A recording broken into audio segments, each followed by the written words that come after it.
ಸಂಬಂಧ ಆಗ್ಬೋದು, ಆದರೆ ಎತ್ತಿಗೂ ಮತ್ತು ಎಮ್ಮೆಗೂ ಸಂಬಂಧವೇ ಇಲ್ಲ. ಅದಕ್ಕೋಸ್ಕರ ಗೋವೃಷಸ್ಯ ಅಂತ ಹೇಳಿದ್ದಾರೆ. ಆಭಾಣಕಾಂತರಮಪಿ ಆಹ. ಇನ್ನೊಂದು ಗಾದೆಯನ್ನು ಹೇಳ್ತಾ ಇದ್ದಾರೆ, ಕಾಕಸ್ಯ ತವ ಪ್ರಸಾದ ಇತಿ ಸಂಬಂಧ, ಪ್ರಾಸಾದ ಇತಿ ಸಂಬಂಧ. ಕಾಗೆ ಕಪ್ಪಾಗಿದೆ ಅಂದ್ರೆ ನಿನ್ ಮನೆ ಬಿಳಿಯಾಗಿರ್ಬೇಕು, ಏನ್ ಸಂಬಂಧ? ಆಯ್ತಾ? ಸಂಬಂಧ ಇಲ್ಲದೆ ಇರತಕ್ಕಂಥದ್ದು ವ್ಯಾವರ್ತಕ ಆಗೋದಿಲ್ಲ. ಕಿಂಚೋಪಲಕ್ಷಣಂ ಚೇತತ್ ಲಕ್ಷಣಂತು ನ ತಾದೃಶಂ ಘಟಸ್ಯ ಲಕ್ಷಣಂ ಪಶ್ಯ ಪಟಸ್ಯ ಬ್ರಾಹ್ಮಣಸ್ಯ ಚ.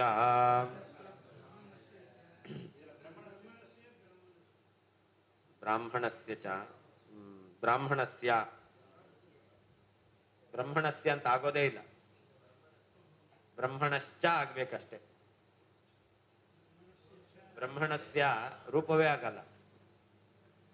ಬ್ರಾಹ್ಮಣ ಇದು ಬ್ರಹ್ಮಣ ಅಂದ ಬ್ರಹ್ಮಣಸ್ಯ ಅಂತ ರೂಪವೇ ಅಲ್ಲ, ಬ್ರಾಹ್ಮಣಸ್ಯ ಅಂತಾನೆ ಆಗ್ಬೇಕು. ಅಲ್ಲ, ಬ್ರಹ್ಮಣಸ್ಯ ಅಂತ ರೂಪನೇ ಆಗಲ್ಲ ಅನ್ನಲ್ಲ. ಕರ್ಮಸ್ಯ ಇದ್ದಾಗೆ ಬ್ರಹ್ಮಸ್ಯ ಆಗ್ಬೇಕು. ಅದು ಬ್ರಹ್ಮಣಸ್ಯ ಅಂತಂದ್ರೆ ಅದಂತೂ ದೂರತೋಪಾಸ್ತ. ಅದೇ ಬ್ರಹ್ಮಣ ಆಗ್ಬೇಕು. ಬ್ರಹ್ಮಣ ಶಬ್ದದ ಷಷ್ಠಿ ವಿಭಕ್ತಿ ಬ್ರಹ್ಮಣಸ್ಯ ಅಂತ. ಬ್ರಹ್ಮಣ ಅನ್ನೋದೇ ಷಷ್ಠಿ ವಿಭಕ್ತಿ, ಪುನಃ ಅದಕ್ಕೆ ಷಷ್ಠಿ ವಿಭಕ್ತಿ ಅಂತಂದ್ರೆ ಅದಲ್ವೇ ಅಲ್ಲ. ಬ್ರಾಹ್ಮಣಸ್ಯ.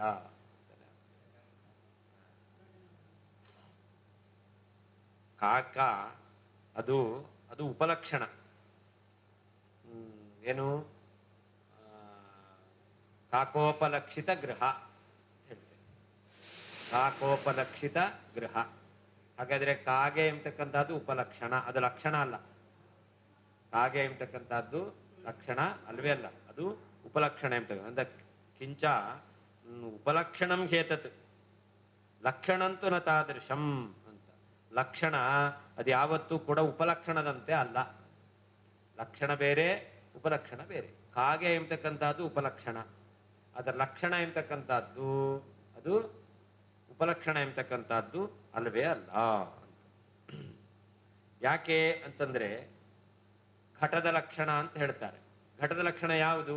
ಕಂಬು ಗ್ರೀವಾದಿಮತ್ವಂ ಘಟಸ್ಯ ಲಕ್ಷಣಂ ಅಂತ ಹೇಳ್ತಾರೆ. ಹಾಗೆ ಪಟಸ್ಯ ಲಕ್ಷಣಂ ಅಂತ ಹೇಳ್ತಾರೆ. ಆತಾನ ವಿತಾನ ವಿಶಿಷ್ಟತ್ವಂ ಪಟಸ್ಯ ಲಕ್ಷಣಂ ಅಂತ ಹೇಳ್ತಾರೆ. ಬ್ರಾಹ್ಮಣಸ್ಯ ಲಕ್ಷಣಂ ಷಟ್ಕರ್ಮವತ್ವಂ ಬ್ರಾಹ್ಮಣಸ್ಯ ಲಕ್ಷಣಂ ಅಂತ ಹೇಳ್ತಾರೆ. ಹೀಗೆ ಲಕ್ಷಣ ಅಂತ ಆಗಬೇಕಾದ್ರೆ ಅದೇನಾಗಿರ್ಬೇಕು? ಅವರಲ್ಲಿ ಯಾವತ್ತೂ ಇರತಕ್ಕಂಥದ್ದು ಆಗಿರ್ಬೇಕು. ಘಟ ಅಂತ ಆದ್ರೆ ಕಂಬುಗ್ರೀವಾದಿಮತ್ತಾಗಿರ್ಬೇಕು. ಷಟ್ಕರ್ಮವತ್ವಂ 6 ಕರ್ಮ ಇರಬೇಕು. ಯಜನ, ಯಾಜನ, ಅಧ್ಯಯನ, ಅಧ್ಯಾಪನ, ದಾನ, ಪ್ರತಿಗ್ರಹ. ಈ 6 ಬ್ರಾಹ್ಮಣನಿಗೆ ಇರ್ತಕ್ಕಂತಹ ಧರ್ಮಗಳು ಅಂತ ಹೇಳುತ್ತಾರೆ. ಆದ್ದರಿಂದ ಇದು ಬ್ರಾಹ್ಮಣನ ಲಕ್ಷಣ, ಷಟ್ಕರ್ಮವತ್ವಂ. ಹೀಗೆ ಇದನ್ನೆಲ್ಲ ಲಕ್ಷಣ ಅಂತ ಹೇಳುತ್ತಾರೆ. ಇದನ್ನು ಉಪಲಕ್ಷಣ ಅಂತ ಹೇಳಲ್ಲ. ಕಾಗೆಯನ್ನು ಉಪಲಕ್ಷಣ ಅಂತ ಹೇಳ್ತಾರೆ, ಲಕ್ಷಣ ಅಂತ ಹೇಳಲ್ಲ. ಕಂಬುಗ್ರೀವಾದಿಮತ್ವವನ್ನು ಲಕ್ಷಣ ಅಂತ ಹೇಳ್ತಾರೆ, ಉಪಲಕ್ಷಣ ಅಂತ ಹೇಳಲ್ಲ. ಹಾಗೆ ಜಗಜ್ಜನ್ಮಾದಿ ಕಾರಣತ್ವ ಬ್ರಹ್ಮನ ಲಕ್ಷಣ ಅಂತ ಹೇಳ್ತಾರೆ, ಹೊರತು ಉಪಲಕ್ಷಣ ಅಂತ ಹೇಳುವುದಿಲ್ಲ. ಕಿಂಚ ಅಲ್ಲದೆ ಏತತ್ ಯಾವ ಕಾಗೆಯು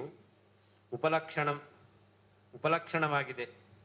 ಲಕ್ಷಣಂತೂ ಲಕ್ಷಣವಾದರೂ ನ ತಾದೃಶಂ ಉಪಲಕ್ಷಣದಂತೆ ಇರುವುದಿಲ್ಲ. ಘಟಸ್ಯ ಘಟದ, ಪಟಸ್ಯ ಪಟದ, ಬ್ರಾಹ್ಮಣಸ್ಯ ಚ ಬ್ರಾಹ್ಮಣನ ಲಕ್ಷಣಂ ಲಕ್ಷಣವನ್ನು ಪಶ್ಯ ನೋಡು. ಕಂಬುಗ್ರೀವಾದಿಮತ್ವ ಘಟದ ಲಕ್ಷಣ, ಆತಾನ ವಿತಾನ ವಿಶಿಷ್ಟ ತಂತುವತ್ವ ಪಟದ ಲಕ್ಷಣ, ಷಟ್ಕರ್ಮವತ್ವ ಬ್ರಾಹ್ಮಣನ ಲಕ್ಷಣ ಅಂತ ಈ ರೀತಿಯಲ್ಲಿ ಹೇಳಿದ್ದಾರೆ. ಕಿಂಚ ಅಲ್ಲದೆ ಏತತ್ ಯಾವ ಕಾಗೆ ಎಂಬತಕ್ಕಂಥದ್ದು ಉಪಲಕ್ಷಣವಾಗಿದೆ. ಲಕ್ಷಣಂತೂ ಲಕ್ಷಣವಾದರೂ ನ ತಾದೃಶಂ ಉಪಲಕ್ಷಣದಂತೆ ಇರುವುದಿಲ್ಲ. ಘಟಸ್ಯ ಘಟದ, ಪಟಸ್ಯ ಪಟದ, ಬ್ರಾಹ್ಮಣಸ್ಯ ಚ ಬ್ರಾಹ್ಮಣನ ಲಕ್ಷಣವನ್ನು. ಘಟದ ಲಕ್ಷಣ ಕಂಬುಗ್ರೀವಾದಿಮತ್ವ, ಪಟದ ಲಕ್ಷಣ ಆತಾನ ವಿತಾನ ವಿಶಿಷ್ಟ ತಂತುವತ್ವ, ಷಟ್ಕರ್ಮವತ್ವಂ ಬ್ರಾಹ್ಮಣಸ್ಯ ಲಕ್ಷಣಂ. ಇದನ್ನ ಪಶ್ಯ, ನೋಡು.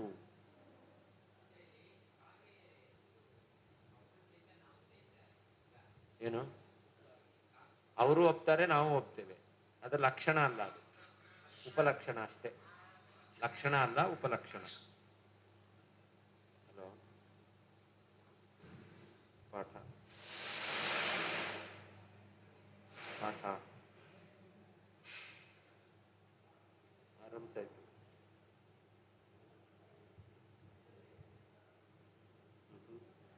ಆಮೇಲೆ ಆಮೇಲೆ ಕಾಗೆ ಎಂಬತಕ್ಕಂಥದ್ದು ಏನಾಗಿದೆ? ಉಪಲಕ್ಷಣ. ಏನು?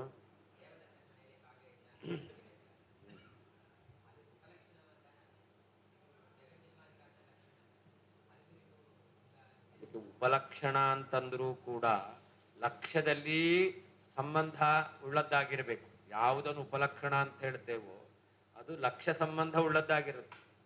ನೀವೇನೀಗ ಉಪಾದಾನತ್ವ ಎಂಬತಕ್ಕ ಜಗದುಪಾದಾನತ್ವ ಅಂತ ಹೇಳ್ತೀರಾ, ಇದು ಬ್ರಹ್ಮನಲ್ಲಿ ಯಾವಾಗ್ಲೂ ಸಂಬಂಧ ಇಲ್ಲ.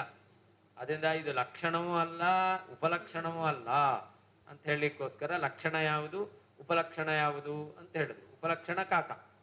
ಅಂದ್ರೆ ಕಾಕೆಯು ಉಪಲಕ್ಷಣ ಅಂತ ಆಗ್ಬೇಕಾದ್ರೂ ಕೂಡ ಲಕ್ಷ್ಯ ಸಂಬದ್ಧವಾಗಿದೆ. ಅದು ಲಕ್ಷ್ಯ ಸಂಬದ್ಧವಾದದ್ದೇ ಉಪಲಕ್ಷಣ ಅಂತ ಆಗುತ್ತೆ. ಅದೀಗ ಬ್ರಹ್ಮನಿಗೆ ಜಗಜ್ಜನ್ಮಾದಿ ಕಾರಣತ್ವ ಲಕ್ಷಣ, ಯಥೋವಾಯುಮಾನಿ ಎಂಬಲ್ಲಿ ಜಗದ್ ಉಪಾದಾನತ್ವ ಲಕ್ಷಣ ಅಂತಂದ್ರೆ, ಜಗದ್ ಉಪಾದಾನತ್ವ ಅನ್ನೋದು ಬ್ರಹ್ಮಣ ಲಕ್ಷಣ ಬೇಕು ಅಂತಾದ್ರೆ ಲಕ್ಷಣ ಬೇಡ, ಉಪಲಕ್ಷಣ ಅಂತನಾದ್ರೂ ಆಗ್ಲಿ.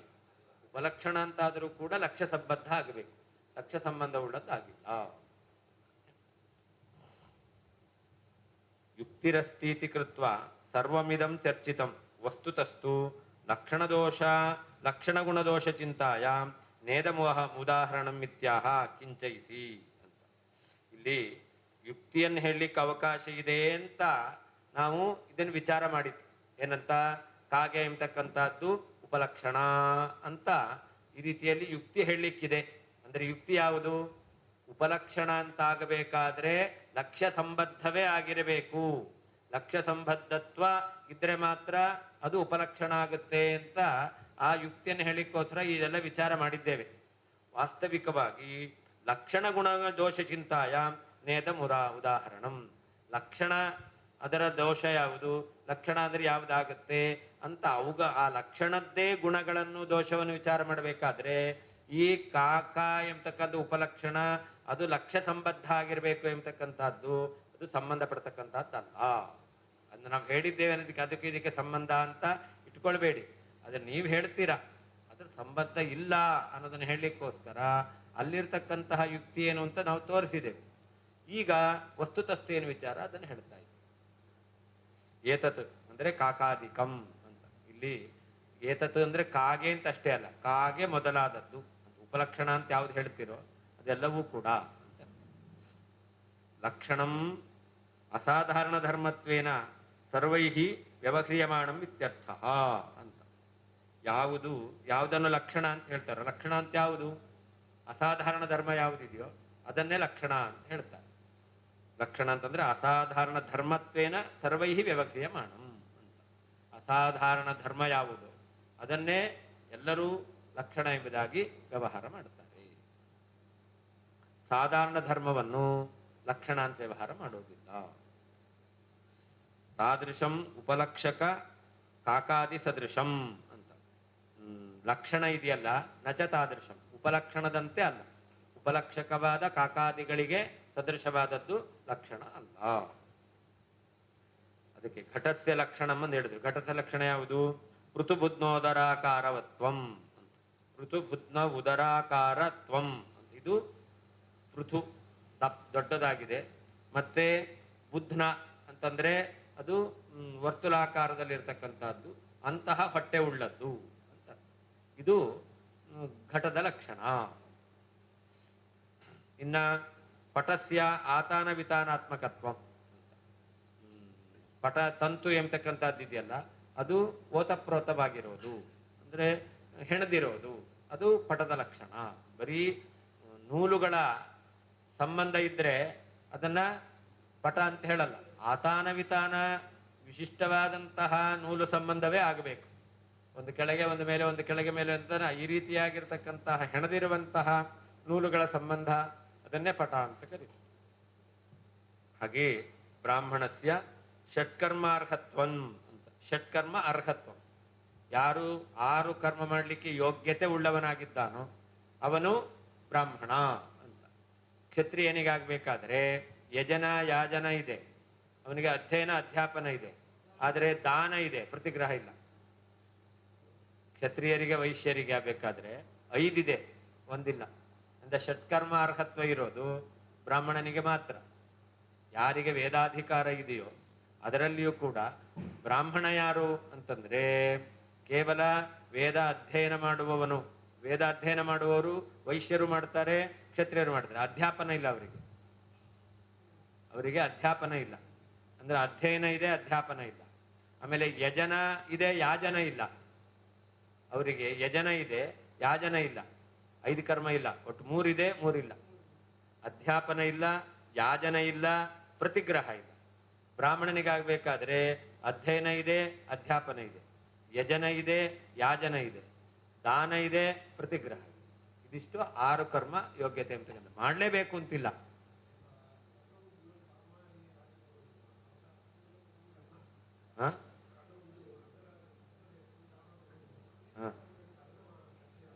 ಅದು ದಾನ ತಗೊಂಡದ್ದಲ್ಲ, ಅದು ಗಿಫ್ಟ್. ಅದು ಗಿಫ್ಟ್ ಬೇರೆ, ದಾನ ಬೇರೆ. ದಾನ ದಾನ ಧರ್ಮ ಅಂತ ಹೇಳ್ತೇವೆ. ಅಧಿಕ ಮಾಸದಲ್ಲಿ ಮಾಡೋದು ದಾನ. ಬ್ರಾಹ್ಮಣನ ಕರೆದು ಆಹ್ವಾನ ಮಾಡಿ, ಆವಾಹನೆ ಮಾಡಿ, ಅಲ್ಲಿ ಸಂಕಲ್ಪ ಮಾಡಿ, ಕೃಷ್ಣಾರ್ಪಣೆ ಎಲ್ಲ ಬಿಟ್ಟು ಮಾಡತಕ್ಕಂಥದ್ದು ಇದೆಯಲ್ಲ, ಇದು ದಾನ. ಹಾಗೆ ನೀವು ಭಿಕ್ಷುಕನಿಗೆ ಹಾಕ್ತೀರಾ, ಅದು ದಾನ ಅಲ್ಲ, ಅದು ಧರ್ಮ ಅಂತ ಹೇಳೋದು. ದೀನರಿಗೆ ಕೊಡ್ತಕ್ಕಂಥದ್ದು ಧರ್ಮ ಅಂತ ಹೇಳೋದು, ಅದರದು ದಾನ ಅಂತ ಹೇಳಲ್ಲ. ಗಿಫ್ಟ್ ಅಂತಂದ್ರೆ ಅದೇ ಹೇಳಿದ್ದು, ಸಂಕಲ್ಪ ಇಲ್ಲ, ಕೃಷ್ಣಾರ್ಪಣೆ ಇಲ್ಲ, ಪುರುಷೋತ್ತಮಿ ಪರಮಾತ್ಮ ಪ್ರಿಯತಮ ಅಂತೆಲ್ಲ ಹೇಳಲ್ಲ ನೀವು, ಸುಮ್ಮನೆ ಕೊಡೋದಷ್ಟೇ.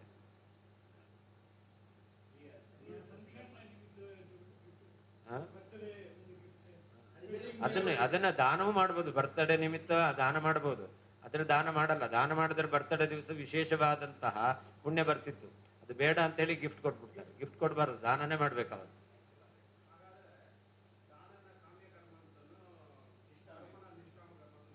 ಇಲ್ಲ, ದಾನವನ್ನು ಪರಮಾತ್ಮ ಪ್ರೀತನಾಗ್ಲಿ ಅಂತಾನೆ ಮಾಡ್ಬೋದು ನೀವು. ಅದೇ ಸಕಾಮ ಯಾಕಾಗಬೇಕು? ಪುಣ್ಯ ಇರ್ಲಿ, ಅದೆಂತ ಪುಣ್ಯ ಆಗ್ಲಿ, ಅದು ನನಗೆ ಶಾಸ್ತ್ರಾಧ್ಯಯನ ಮಾಡ್ಲಿಕ್ಕೆ ಯೋಗ್ಯವಾದಂತಹ ಮುಂದಿನ ಜನ್ಮದಲ್ಲಿಯೂ ಕೂಡ ಪುನಃ ಶಾಸ್ತ್ರಾಧ್ಯಯನ ಮಾಡ್ಲಿಕ್ಕೆ ಬೇಕಾದ ಪುಣ್ಯ ಅಂತ ಬರ್ಲಿ, ಹೇಳ್ರಿ ಪುಣ್ಯ ಅಂತ. ಮನೆಗೆ 2 ಮನೆ ಕಟ್ಬೇಕು ಅನ್ನೋ ಪುಣ್ಯ ಬೇಡ, ಅದಾದರೆ ಕಾಮ್ಯ ಆಗುತ್ತೆ. ಅದನ್ನ ಪುಣ್ಯ ಬರ್ಲಿ ಅನ್ನೋ ತಪ್ಪಲ್ಲ. ಅದರಿಂದ ಎಂತಹ ಪುಣ್ಯ ಅಂತಂದ್ರೆ ಅಧ್ಯಯನ ಮಾಡ್ಲಿಕ್ಕೆ ಯೋಗ್ಯವಾದ ಶಾಸ್ತ್ರ, ಅಧ್ಯಯನ ಮಾಡ್ಲಿಕ್ಕೆ ಯೋಗ್ಯ ಬೇಕಾದ ಶರೀರ ಬೇಕು.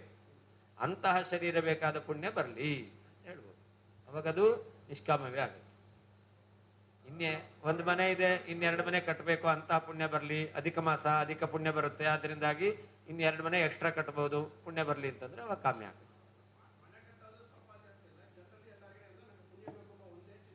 ಅದೇ ಆ ಪುಣ್ಯ ಬೇಕು ಅನ್ನೋದಿದೆಯಲ್ಲ, ಅದು ಯಾವ್ದಕ್ಕೆ ಉಪಯೋಗ? ಅದನ್ನ ಬರೀ ಪುಣ್ಯ ಇದೆಯಲ್ಲ, ದುಡ್ಡು ತಿನ್ಲಿಕ್ಕಾಗಲ್ಲ.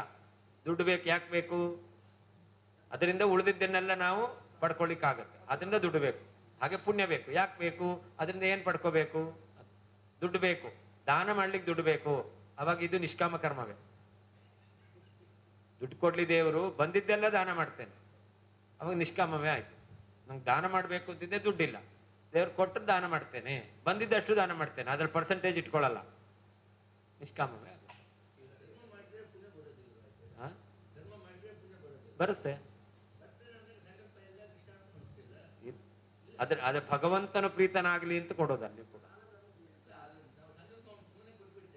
ಸುಮ್ನೆ ಕೊಡೋದಾದ್ರೂ ಕೂಡ, ನೀವು ಸುಮ್ನೆ ಕೊಡೋದಲ್ಲ, ಅಲ್ಲಿ ಕೊಡ್ಬೇಕಾದ್ರೂ ಕೂಡ ಆ ವ್ಯಕ್ತಿಯ ಒಳಗಡೆ ಇರ್ತಕ್ಕಂಥ ಪರಮಾತ್ಮ ಪ್ರೀತನಾಗ್ಲಿ.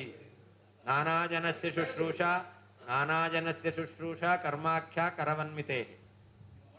ಆಯ್ತಾ? ಇಂದ 6 ವೃಕ್ಷೋರ್ ಮುನೇರ್ಯೋಗಂ ಕರ್ಮ ಕಾರಣ ಮುಚ್ಯತೆ. 6 ವೃಕ್ಷೋ ಮುನೇಹೆ ಕರ್ಮ ಕಾರಣ ಮುಚ್ಯತೆ. ಯೋಗ 6 ವೃಕ್ಷ ಕರ್ಮ. ಈ ದೀನರಿಗೆ ಕೊಡ್ತಕ್ಕಂತಹ ಏನು ಉಪಕಾರಾದಿಗಳಿದೆಯಲ್ಲ, ಇದು ಕೂಡ ಅದು ಭಗವಂತನು ಪ್ರೀತನಾಗ್ಲಿ ಅಂತಾನೆ ಮಾಡ್ಬೇಕು. ಭಗವಂತನು ಪ್ರೀತನಾಗ್ಲಿ ಅಂತ ಅನುಸಂಧಾನ ಇಲ್ಲದೇನೆ ಯಾವುದನ್ನು ಮಾಡ್ಲಿಕ್ಕೆ ಇಲ್ವೇ ಇಲ್ಲ. ಏನೇ ಮಾಡೋದಾದ್ರೂ ಕೂಡ ಭಗವಂತನು ಪ್ರೀತನಾಗ್ಲಿ ಅಂತಾನೆ ಮಾಡ್ಬೇಕು. ಒಂದು ಊಟ ಮಾಡೋದು, ನೀರು ಕುಡಿಯೋದು, ಒಳಗಡೆ ಇರ್ತಕ್ಕಂಥ ಭಗವಂತ ಪ್ರೀತನಾಗ್ಲಿ ಅಂತಾನೆ ಮಾಡ್ಬೇಕು. ನನಗೆ ಬಾಯಾರಿಕೆ ಹೋಗ್ಲಿ, ಹಸಿವೆ ಹೋಗ್ಲಿ ಅಂತ ಅಲ್ವೇ ಅಲ್ಲ. ಅದೆಲ್ಲ ಅದರಿಂದ ಆಗತ್ತೆ.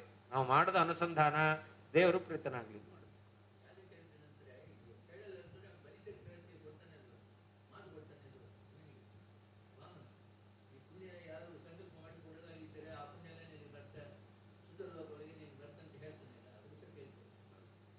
ಅದಕ್ಕೇನೆ ಏನು ಸಂಕಲ್ಪ ಮಾಡದೆ ಕೊಡ್ತಾರಲ್ಲ, ಅದೇ ಏನು ಸಂಕಲ್ಪ ಮಾಡದೆ ಕೊಡ್ತಾರಲ್ಲ, ಅದೆಲ್ಲ ಅವನಿಗೆ ಹೊಟ್ಟೋಗುತ್ತೆ.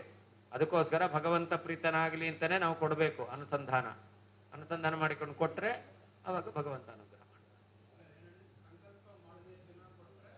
ನಾವು ಸಂಕಲ್ಪ ಮಾಡದೇನೆ ಅವನು ಬಲಿಚಕ್ರವರ್ತಿಯೇ ಪರಮಾತ್ಮ ವಾಮನ ರೂಪದಿಂದ ಅವನನ್ನು ತಳ್ಳಿದ. ವಾಮನ ರೂಪದಿಂದ ಸುತಲ ಲೋಕಕ್ಕೆ ಇಟ್ಟ. ಅವಾಗ ನನಗೆ ಏನು ಆಹಾರ, ನಮಗೆ ಆಹಾರ ಯಾವುದು ಏದು ಅಂತ ಹೇಳ್ತೇವೆ, ತಿನ್ನೋದು, ಅದು ಸಿಗ್ಬೇಕು ಅಂದ್ರೆ ಪುಣ್ಯ ಬೇಕು. ಅದರಿಂದ ನನಗೇನು ಪುಣ್ಯ ಅಂತಂದ್ರೆ ಅವಾಗ ಭಗವಂತ ಹೇಳ್ತಾನೆ. ಹರಿವಂಶದಲ್ಲಿ ಬರುತ್ತೆ ಈ ಕಥೆ. ಅದರಲ್ಲಿ ಯಾರು ಸಂಕಲ್ಪ ಮಾಡದೇನೆ, ಕೃಷ್ಣಾರ್ಪಣ ಬಿಡದೇನೆ ಕರ್ಮವನ್ನು ಮಾಡಿದ್ದಾರೋ ಆ ಪುಣ್ಯ ಎಲ್ಲ ನಿಂಗೆ ಸೇರ್ಲಿ ಅಂತ ಭಗವಂತ ಹೇಳಿ. ಬಲಿಚಕ್ರವರ್ತಿಗೆ ಸೇರ್ಲಿ. ನಾವು ಮಾಡಿದ ಕೃಷ್ಣಾರ್ಪಣ ಬಿಡದೇ ಇರತಕ್ಕಂತಹ ಏನ್ ಪುಣ್ಯ ಕರ್ಮ ಇದೆಯಲ್ಲ ಅದೆಲ್ಲ ಬಲಿಚಕ್ರವರ್ತಿಗೆ ಸೇರ್ಲಿ.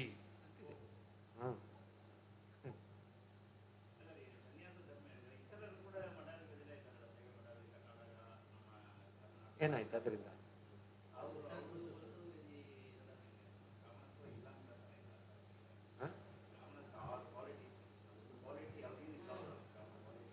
ಯಾರಿಗೆ?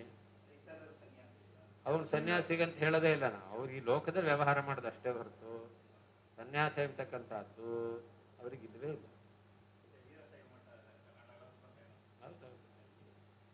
ಅದೆಲ್ಲ ಮೈಕಲ್ ಹೇಳಲಿಕ್ಕೆ ಬರಲ್ಲ.